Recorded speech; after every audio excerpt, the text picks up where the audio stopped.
Hey friends, if SSD is not showing up in disk management or BIOS in Windows, then please watch this video. I will guide you through the procedure.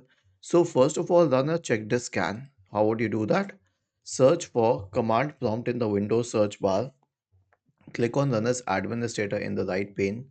Type the command chkdsk space forward slash r space forward slash f and hit enter. Now press Y and hit enter once again.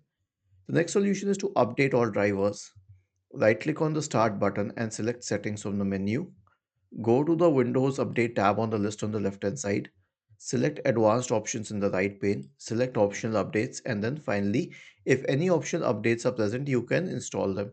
This is the maximum that you can do in this case, and if it doesn't work after that, then maybe, just maybe, the SSD might not be physically connected to the system. So you'll have to call a hardware technician to get that checked. Because at a software level, there is nothing else that you can do if it is not even showing in the disk management. Was this helpful? If yes, then please subscribe to the channel. If not, then let us know in the comment section of the video on how we could help you further. Thank you for watching this video and have a nice day.